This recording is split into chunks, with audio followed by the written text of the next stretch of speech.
Merci d'être venu. On est aujourd'hui face à une situation extraordinairement inquiétante où un homme capable d'avoir écrit et parlé, d'avoir tenu des discours et écrit des ouvrages, Kémy Séba, fait face à 30 ans de prison en France du fait de poursuites qui sont mises en œuvre à son encontre par l'État français en représailles de son engagement contre le néocolonialisme et contre les abus que les régimes france-africains produisent, notamment en Afrique de l'Ouest. Kémy Séba est une personne qui est engagée depuis 20 ans dans un combat de mots, qui refuse toute forme de violence, de façon explicite, mais aussi dans, évidemment, ses actions, et qui a toujours utilisé des instruments démocratiques, que ce soit l'expression publique, la manifestation, pour faire entendre ses idées. Et je dis sans aucune exagération, il fait l'objet d'une persécution extraordinaire de ce fait. Il a d'abord eu droit à des arrestations nombreuses et multiples sur le continent ouest-africain par des régimes croupions, potentats, qui servaient des intérêts de la France au détriment des populations africaines. Il a ensuite, du fait de cet engagement, fait l'objet d'une privation, d'un retrait de sa nationalité dans le cadre d'une disposition qui avait été créée par Édouard Daladier, président du Conseil sur la Troisième République coloniale, qui avait signé les accords de Munich et créé les camps dans lesquels des juifs, des résistants seraient enfermés. Donc une disposition évidemment inique, héritière des dispositifs coloniaux sur évidemment l'indigénat et les doubles statuts, triples statuts que l'on crée selon la couleur de peau, selon l'origine, et que l'on a utilisé pour la première fois contre quelqu'un du fait de ses idées, du fait de son engagement, du fait de ses paroles. Ce retrait de nationalité a utilisé une disposition qui n'avait pas été utilisée depuis les années 60. Ça faisait, et qui a été utilisée en tout une dizaine de fois maximum. Il n'y avait pas de jurisprudence quand on l'a étudié. Kémy Séba a refusé de plier, a refusé de quémander quoi que ce soit. Il a accepté le geste, il a répondu de façon très symbolique et transparente en brûlant son passeport, tout le monde l'a vu, et il a continué à défendre les causes qu'il défend depuis qu'il a 20 ans. Cet homme aujourd'hui est donc dans les geôles de la DGSI, des services de renseignement de ce pays, au moins 4, dans des conditions qui ne sont pas agréables comme vous pouvez l'imaginer, privé de liberté, selon moi, de façon arbitraire depuis 48 heures. Cela pourrait être prolongé jusqu'à 96 heures avant qu'il soit présenté au juge et donc poursuivi pour des faits criminels qui lui font courir 30 ans de prison, à savoir intelligence avec une puissance étrangère en vue de susciter des actes d'agression, d'hostilité à l'égard de la France et d'atteindre aux intérêts fondamentaux de la nation. C'est une disposition qui est issue du code militaire, donc qui a vocation à s'appliquer à des militaires, à des hauts fonctionnaires, à des personnes qui, dans le passé ça a été vu, qui ont volé les plans de centrales nucléaires, qui ont travaillé avec des services de renseignement. Ce n'est évidemment pas le cas de Kémy Séba, et surtout c'est une disposition qui ne peut s'appliquer que si vous cherchez à provoquer un conflit armé ou que vous nourrissez un conflit armé existant avec la France ou cherchez à atteindre à son intégrité territoriale et sa souveraineté. Donc des dispositions particulièrement graves auxquelles Kémy Séba n'a évidemment pas souscrit. Et évidemment, une condition de cette infraction supplémentaire, c'est le secret. Kémy Séba n'a jamais masqué, et là pourtant lui a été lourdement reproché, ses actions et partenariats avec de très nombreuses forces géopolitiques qui font contrepoids à la puissance états-unienne et de façon générale, selon ces termes, à l'Occident, que ce soit le Venezuela, Cuba, la Russie et bien d'autres. Il a toujours assumé et mis en valeur ce qu'il considérait comme des partenariats géostratégiques et géopolitiques fondamentaux pour permettre l'émancipation des peuples africains et jamais pour s'asservir à une nouvelle puissance.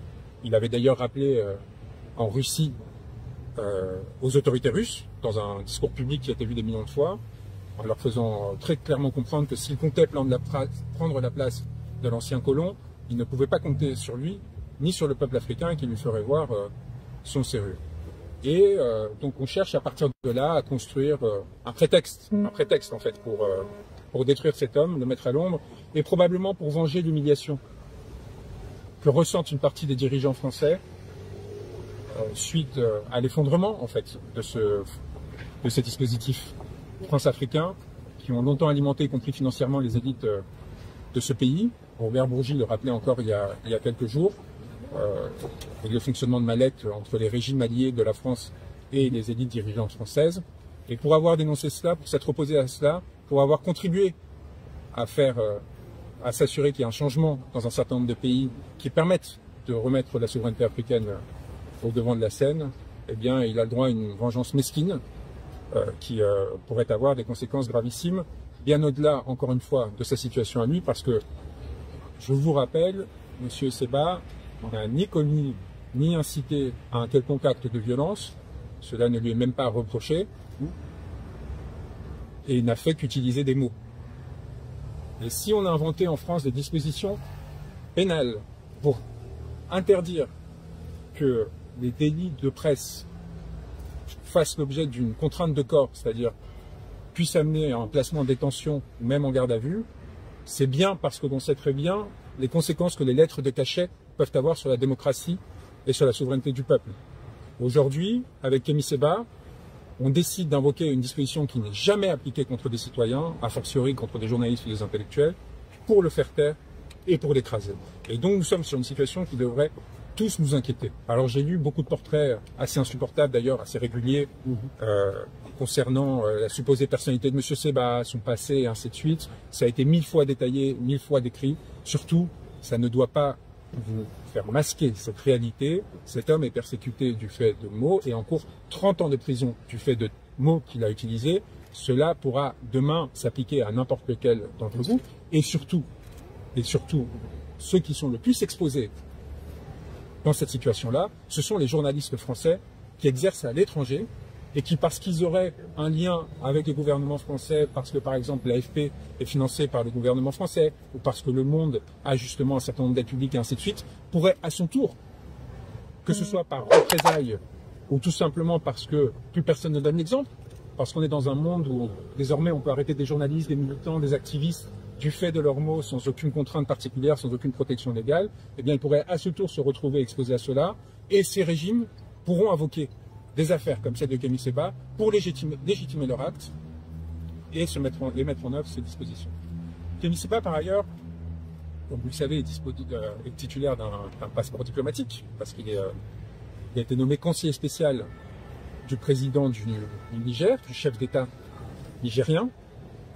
Cela aurait dû lui permettre de circuler librement dans l'espace Schengen. Il était évidemment sur le territoire européen de façon légale.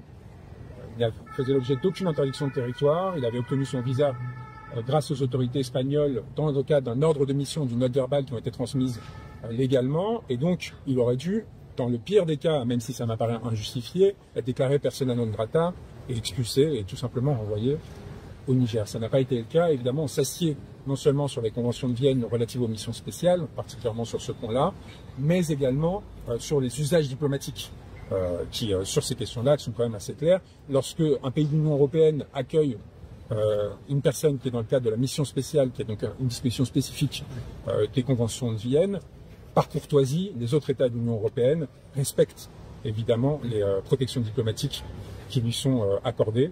Ça n'a pas été le cas.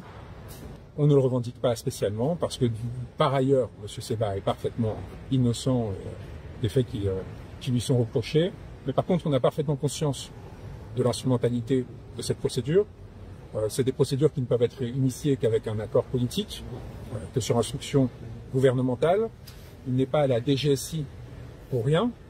Et nous savons parfaitement comment la procédure judiciaire peut être orientée pour, de façon arbitraire et sans jugement, le maintenir en garde à vue, donc 96 heures, mais éventuellement derrière en détention provisoire, plusieurs années, sans jugement, sans contrôle réel de la part d'un magistrat. Et nous savons parfaitement que c'est ce jeu-là auquel jouent les autorités françaises. J'ai parlé de Kémy Séba parce que c'est aujourd'hui la personne que je représente pour des raisons qui ont trait à la pratique simplement de notre robe.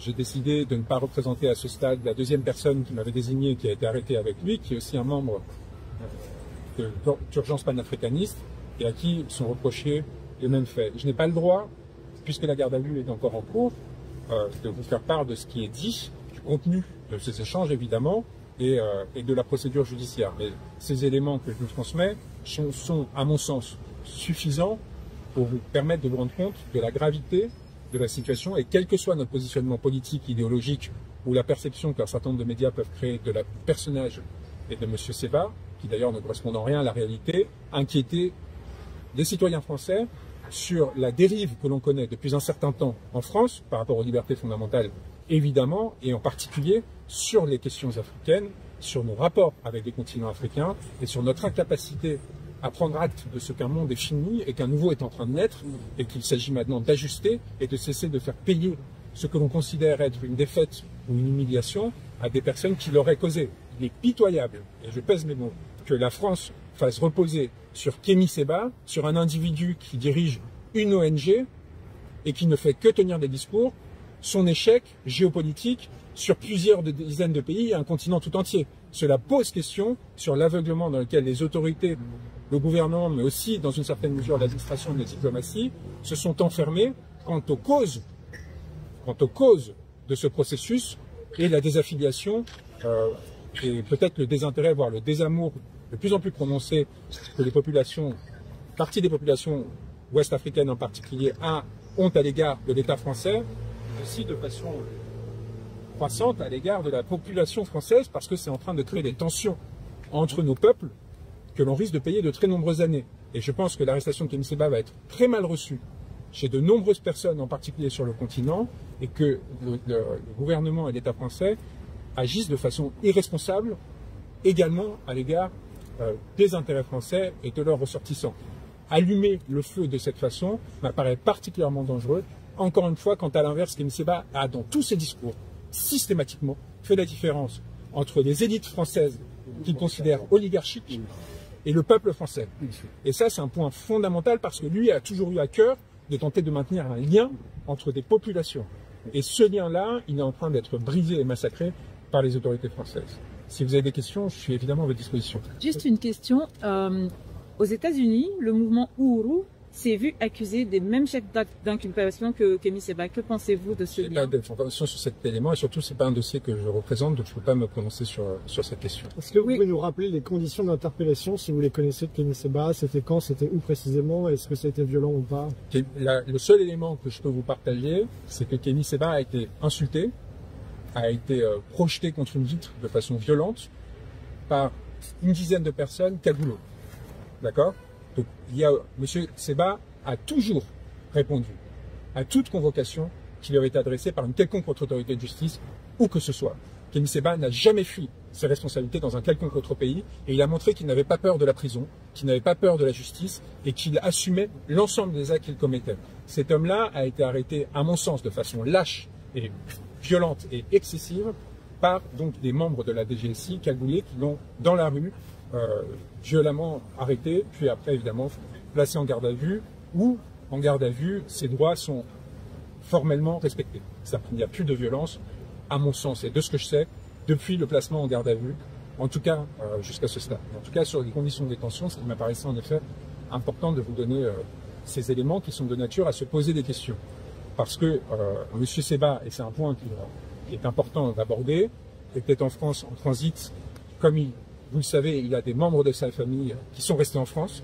Une chose, c'est d'enlever les papiers d'une personne, une autre, c'est de l'arracher aux personnes qu'il aime et qu'il a aimées, qu'il comptait revoir après justement la procédure vexatoire qu'il a subie, qu'il comptait accompagner pour l'un d'entre eux dans des conditions sanitaires qui sont extrêmement dégradées et qu'il avait besoin du coup d'accompagner, en l'occurrence son père, c'est un point fondamental. Il avait par ailleurs, parce que c'est un élément fondamental, c'est un opposant béninois, et c'est une question qui est fondamentale aussi dans la procédure en cours, c'est que l'hypothèse, il y a plusieurs hypothèses, mais l'hypothèse qui consiste à faire une faveur au président, au potentat béninois, Patrice Talon, qui mène une chasse aux sorcières contre ses opposants aujourd'hui, et qui cherche à nettoyer complètement l'espace politique afin de se faire réélire dans des conditions qui ne seront pas justifiées et qui ne permettront pas au peuple béninois de se faire entendre. Et évidemment, une hypothèse qui m'apparaît sérieuse. On sait parfaitement qu'aujourd'hui, Kémy Sebha, s'il est renvoyé au Bénin dont il a la nationalité, sera immédiatement arrêté et encourra là aussi la perpétuité pour des délits politiques. Et donc, cette menace-là et l'articulation de l'action des autorités françaises avec les autorités béninoises n'est pas exclue parce que la façon dont il est accusé, les crimes dont il est accusé, le crime dont il est accusé pour lequel il encourt 30 ans de prison, ne peut pas s'articuler juridiquement. Il n'y a pas de fondement à l'accusation qui est portée sur M. Sebha. Donc la question c'est pourquoi cette loi? Est-ce que la France a décidé d'adopter les politiques poutiniennes et de prendre en otage un individu pour faire contrepoids à la situation qui touche au président Bazoum au Niger, par exemple, et pour essayer de faire chanter les autorités nigériennes?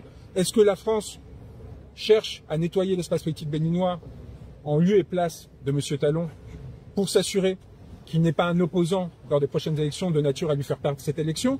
Est-ce que c'est une vengeance par rapport à ce qui s'est passé ces dernières années en Afrique de l'Ouest? Est-ce que c'est une combinaison de ces facteurs? En tout cas, il y a suffisamment d'éléments à charge contre les autorités françaises aujourd'hui et très peu d'éléments à décharge parce qu'encore une fois, sans que je puisse ne rentrer sur le détail de la procédure, à ce stade, il n'y a rien qui puisse sérieusement être reproché à M. Sebha. Juridiquement parlant, quelles sont les marges de manœuvre que nous avons ici pour manifester? Je pense qu'il est très important que les autorités françaises sachent que des ressortissants français et de façon générale les opinions publiques africaines et ouest-africaines n'acceptent pas que l'on arrête l'un des leurs pour des délits d'opinion et qu'on leur fasse encourir pour ces délits d'opinion et ou de presse jusqu'à 30 ans de prison. M. Sebha porte un combat d'émancipation, il a le droit de le faire, il est légitime à le faire et il faut qu'il soit protégé tant qu'il respecte la loi, évidemment, dans cette façon d'agir. Très bien, c'est 48 heures qu'il est en garde à vue pour motif d'intelligence avec une puissance étrangère et quel autre motif? Atteinte le même crime, mais cette fois pour 10 ans de prison, parce que il aurait atteint aux intérêts fondamentaux de la nation. Ce qui est en fait la même version de la première accusation, mais délavée, beaucoup plus large.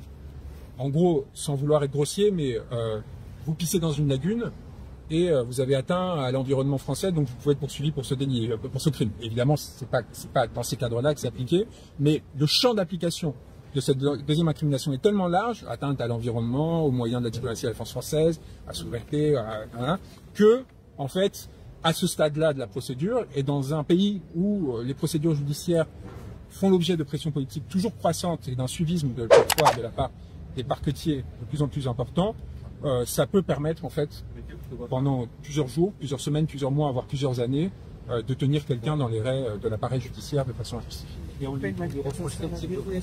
Donc je ne peux pas rentrer sur le contenu de la garde à vue, mais il n'y a rien dans ce qui a été énoncé, la seule chose qu'on veut dans le cadre de cette procédure, ne soit pas publiquement connu, discuté. Il n'y a aucun élément, entre guillemets, caché des activités de Kémy Sebha qui serait en train de ressurgir. Tout ce sur quoi il est interrogé et dans l'espace public, revendiqué et assumé par M. Sebha lui-même.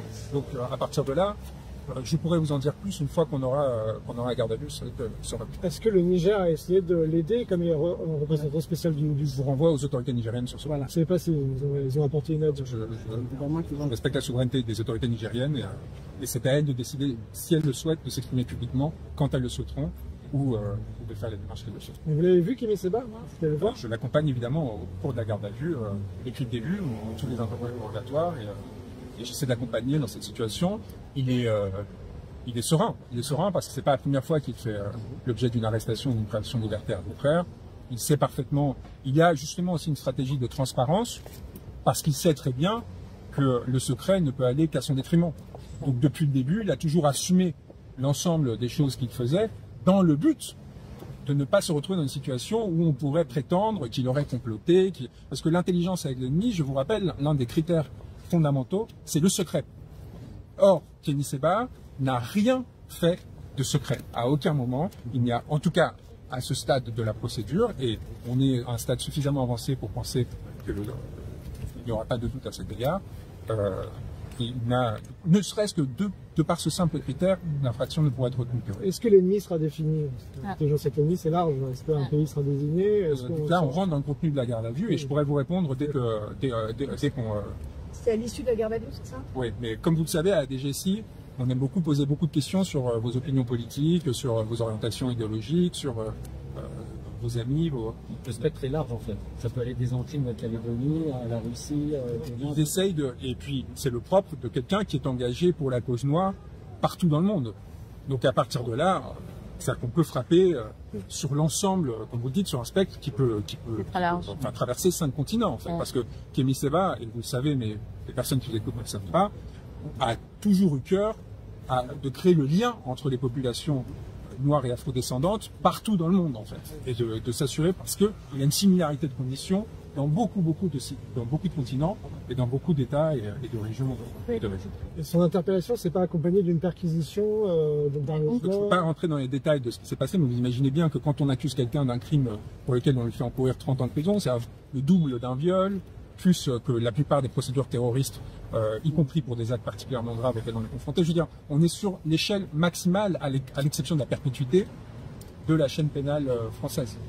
On est dans une situation, et par ailleurs sur un crime qui n'est quasiment jamais mobilisé. Et quand il l'est pour, encore une fois, pour des militaires, des hauts fonctionnaires, des personnes qui ont soit trahi, soit espionné, en intelligence, donc, comme les termes le disent, avec une puissance étrangère.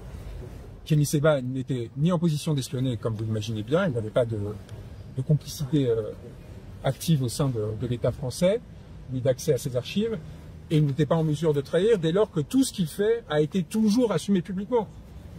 Et c'est là où en fait l'articulation entre trahison et secret, pour trahir, il faut avoir caché quelque chose. Il faut masquer, en fait. Et en l'occurrence, par ailleurs, il n'y a ni trahison, ni évidemment ni masque. Et donc vous confirmez bien l'exceptionnalité en fait du fait que ce soit un citoyen, un individu. Bien sûr, on n'est pas du tout, et on n'est même pas dans les procédures qui ont été intentées jusqu'ici contre Kémy Séba dans plusieurs pays ou même en France. On est sur quelque chose qui change complètement de dimension et pas que pour Kémy Séba. Encore une fois, ce qui est en train d'arriver à M. Séba est quelque chose qu'on a connu dans un certain nombre de dictatures qui pousse le curseur de l'instrumentalisation de l'appareil judiciaire très très loin. C'est très rare. C'est très rare. Ça m'est arrivé au Sénégal quand j'étais arrêté par Macky Sall. J'encourais la perpétuité, ainsi qu'à tous les opposants que je défendais. Mais c'est dans des situations de crise particulièrement lourdes, dans des régimes qui eux-mêmes sont en train de passer des dictatures, des régimes autoritaires, que l'on se retrouve dans des circonstances comme celle-ci.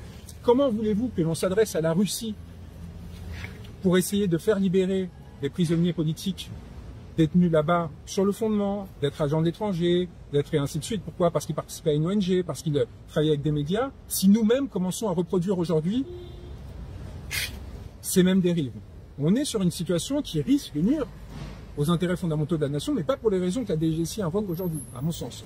C'est la première fois que vous êtes arrêté par la DGSI? Depuis que je le représente, oui, bien sûr. Ça fait plusieurs années. Donc en gros, depuis la fondation de l'ONG Urgence Manifrécaniste, et je pense qu'auparavant il n'avait jamais eu affaire avec la DGSI. C'est la première fois qu'il était avec la DGSI, qu'il était suivi au titre du renseignement par les services, par le renseignement à la DGSI, ainsi de suite. C'est fort probable, c'est sûr. Mais en tout cas, qu'on judiciarise et qu'on le mette dans les géoles, et ça c'est une équipe. Et on n'a pas pris la parole, et on prend la parole, et c'est très important de le préciser, parce que des fuites sont intervenues, probablement pour le délégitimer, et qu'on est obligé, dans ces circonstances, d'essayer en fait de clarifier un certain nombre de points, et encore une fois, de ne pas relativiser. Ce n'est pas une petite mesure ponctuelle, comme malheureusement on a commencé à s'y habituer en France ces dernières années avec des gardes à vue arbitraires et ainsi de suite, que ce soit pendant les mouvements sociaux ou ailleurs. On est sur une situation de criminalisation particulièrement lourde et inédite, à mon sens, en France, d'un opposant politique, d'un intellectuel et d'un activiste. Dans le cas où nous souhaitons organiser les manifestations devant la DGSI, est-ce que ça le dessert ou pas? Je pense que vous aurez du mal à avoir au regard du régime actuel sur ces questions.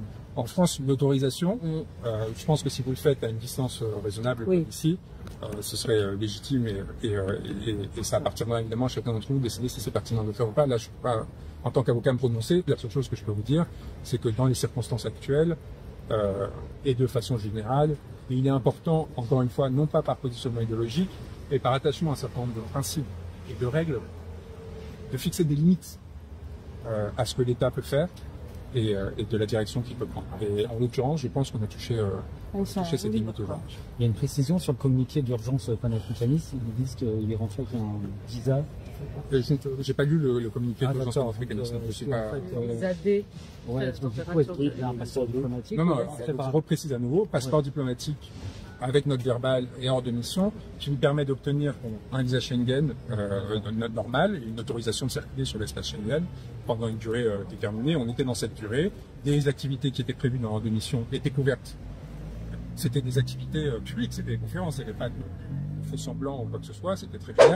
Il devait par ailleurs rencontrer des opposants béninois, c'est le point que je n'ai pas abordé jusqu'ici, pour justement réfléchir à une situation qui est en train de se dégrader, avec en 2 mots, au Bénin, des régimes donc alliés de la France, qui a créé une instance qui s'appelle la CRIET il y a quelques années, qui permet d'enfermer jusqu'à 30 ans de prison et plus des opposants politiques sur demande du président. Et donc on est face à une situation de violation systématique des droits fondamentaux dans ces territoires, qui force en fait des personnes à se connecter, à se voir, pour essayer de voir comment se poser démocratiquement et pacifiquement à ces outils. Je le rappelle pour ceux qui ne connaissent pas Kémy Séba, pour finir, Kémy Séba, dans tous ses discours, a prôné la non-violence de façon explicite. Aucune de ces organisations n'a jamais commis la moindre violence. Aucune, et je dis bien, aucun événement qu'il a organisé ou auquel il a participé n'a jamais dérapé ou produit des conséquences matérielles ou a fortiori humaines à l'égard de qui que ce soit. Et donc, M. Séba et ses livres et ses discours sont transparents. C'est des livres d'intellectuels qui sont profonds, qui essaient d'analyser géopolitiquement, idéologiquement, évidemment, philosophiquement, la condition noire et les conditions de son émancipation à l'avenir.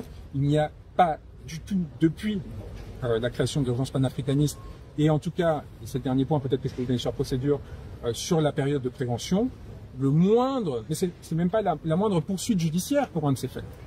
Il n'a jamais été poursuivi en France pour provocation à la commission de crime ou délit, pour appel à pour diffamation, pour injure, pour une quelconque mot. Et pourtant, paradoxalement, on le poursuit pour intelligence avec des puissances étrangères ou assimilées, en vue de susciter des hostilités ou des agressions contre la France. C'est l'article 411.4, article 411.4 et 5 du... ah oui, c'est à partir de 2017. Excusez-moi, vous êtes aussi l'avocat d'Éric Djerouti ou pas? Donc on a déjà répondu à cette question, je pense qu'ils pourront vous dire... Non. Ouais. Et donc, fin de la garde à vue, c'est prévu pour aujourd'hui? Non, il y aura... ça peut être conduit jusqu'à 16h. Donc sur la discussion sur la prolongation, elle maintenant. Après, c'est présentation en lieu pour... et donc les échéances potentielles, c'est l'abandon des poursuites est théoriquement possible. Je doute qu'on ait fait autant d'efforts pour ce qui serait possible aussi pour faire le spectacle et ainsi de suite. Mais le plus probable est que l'intention, non pas du parquet, parce qu'on sait en ces circonstances que c'est le gouvernement qui décide, c'est de le déférer, et la question se posera donc devant un juge d'instruction, et la question se poserait à ce moment-là, donc soit maintenant, soit dans 24 heures, soit dans 48 heures, selon la décision qui sera prise, de placer sous détention provisoire, sous statut de détention provisoire, sous contrôle judiciaire ou libre, selon les circonstances, en ayant mis en examen ou placé sous contrôle judiciaire s'il est présenté devant un juge d'instruction. En sachant que en matière criminelle, l'affaire ne peut pas être amenée devant un tribunal correctionnel, ne peut pas être jugée immédiatement. L'instruction est obligatoire. Donc s'il décide de le poursuivre, un juge d'instruction devrait être désigné. En l'état des éléments que vous avez, pensez que c'est plutôt un dossier politique, parce que vous avez dit avec des instructions, vous pensez que c'est Strictement politique. avec de l'Élysée ou un truc comme ça? Ce genre d'affaires, avec des implications géopolitiques, géostratégiques, avec aussi des implications par rapport à la perception des autorités françaises à l'étranger, par rapport à la sécurité des ressortissants, par rapport aux intérêts français, à la fois militaires, économiques, et ainsi de suite, ne se prennent qu'à l'initiative ou en informant de façon très suivie les plus hautes autorités, en l'occurrence non seulement le gouvernement, mais aussi l'Élysée. Ça, c'est évident. Par ailleurs, ces infractions spécifiques ont cette particularité qu'elles impliquent en fait le gouvernement nécessairement, parce que c'est le parquet qui va agir sur ces îles. Ça va pas être, il n'y a pas de poursuite d'initiative. D'ailleurs, elle n'arrive que très rarement de ce fait-là, parce que, alors que ça n'a rien à voir avec Kémy Séba, mais vous le savez comme moi. En général, les affaires d'espionnage, parce que en fait, ce sont les articles qui sont utilisés pour normalement les affaires d'espionnage.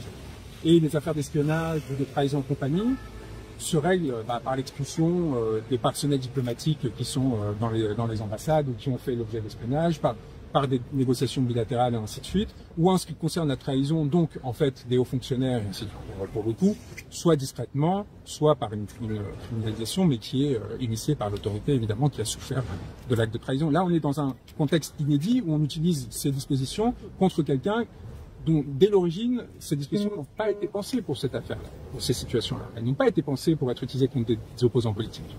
Et théoriquement, elles auraient dû être rédigées, et elles le sont en théorie, on va voir comment ils vont essayer de glisser l'interprétation pour quand même tenter de l'arracher, pour ne pas être applicable en l'espèce. Et je vous donnerai plus de détails vraiment dans 48 heures, parce qu'à ce moment-là, je pourrais discuter du fond d'affaires, et je peux vous dire que ça va...